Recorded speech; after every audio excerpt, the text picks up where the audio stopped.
मंजूर साहब शेखपुर वाले जी साईं मंजूर ते बिस्मिल्लाह जी। अल्लाह पाक उन्हां नूं करवट जन्नत दे इलाही, शाहकार इलाही, मौला इलाही। ताला दर्जात मजीद मौला बुलंद और बुलंद फरमाए हाँ। ते मौला मेरे मुख्तार दे नाल मंशूर करे बिस्मिल्लाह जी। ते बड़ा खूबसूरत कसीदा इत्थे एक रेपिटेशन है समझा के पढ़न दा दियां बाबा जी लफ्ज़ां दी मेरी नौकरी लफ्ज़ां दी मेरी ज़ाकरी ज़ाकर ते इस घर दा सब तो बड़ा अल्लाह रब्बुल इज्जत है बेशक। कि जेड़ा बार-बार कुरान च कहंदा मेरे फरिश्तों मेरे बंदों मैं मोहम्मद और उसकी आल पे सुबह शाम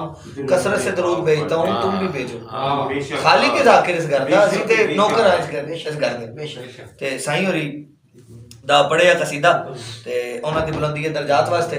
मौला करीम करबला उन्हां दे दर्जात बुलंद फरमावे मौला जितने मरहूमीन ने साडे दिल विच मोहम्मद वाले बैत मोहम्मद दी हुब लेके जेड़े दुनिया तो गए ने पहली रिक्वायरमेंट है वे कि जेड़े दिल च मोहम्मद वाले बैत मोहम्मद दी हुब लेके गए ने मालिक उन्हां दे दर्जात बुलंद फरमावे इलाही आमीन। ते साईं होरी पढ़दे होंदे हन इत्थे एक लफ्ज़ है स्वाद आवे स्वाद। ए रेपिटेशन है ए बार-बार आवेगा बिस्मिल्लाह। ते कर इज्जत अली दे लाला दी तेनू इज्जत करन दा सवाद आवे हुसैन दा ज़ाकिरा एक मशवरा दे के जा रहे हैं कर इज्जत अली दे लाला दी तेनू इज्जत करन दा सवाद आवे लिख सजदे लिख सजदे गाओ ते नामे अली ता इबादत करन दा सवाद आवे लिख सजदे गाओ ते नामे अली ता इबादत करन दा सवाद आवे जियो। हुसैन दा ज़ाकिरा एक मशवरा दे के जा रहे हैं सरकार जी बिस्मिल्लाह। लोग पैसे दे के जैली पीरां नूं कहंदे ने साडे वास्ते दुआ करो सी जन्नत च टुर जाइए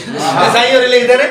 जेड़े जन्नत दे मालिक ने उन्हां कोलों सड़ना है जेड़े जन्नत खुद मंगदे ने उन्हां दियां मिन्नतां करना है जेड़े जन्नत दे मालिक ने उन्हां कोलों सड़ना है जेड़े जन्नत खुद मंगदे ने उन्हां दियां मिन्नतां करना कर मिन्नत अली दे कर मिन्नत बतूल दे पुत्रा दी तेनू मिन्नत करन दा सवाद आवे कर मिन्नत बतूल दे पुत्रा दी तेनू मिन्नत करन दा सवाद आवे आजकल साडे मुआशरे च बड़ा मसला चल रहा है कि इत्थे पढ़ो ते इत्थे ना पढ़ो इत्थे पढ़ लवो ते ठीक है ना पढ़ो ते खैर है नौज़ बिल्लाह साडा ते अकीदा नहीं अल्लाह महफूज ही रखे सानू इन्हां चीज़ां तो ते हुसैन दा ज़ाकिरा एक मशवरा दे के जा रहे हैं अली वलीउल्लाह दे दुश्मन हो गए ने हुण चोखे जे ज़ाकिर है शादावत मजलिस दे विच खलो के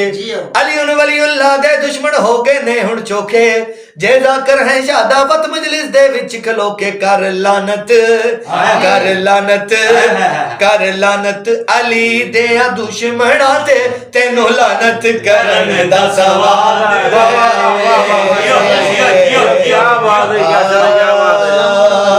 एक सलावत पढ़े जी बुलंद तरीन सलावत विलायत अमीर मुमकिनात वाजिब नहीं औजब समझ के पढ़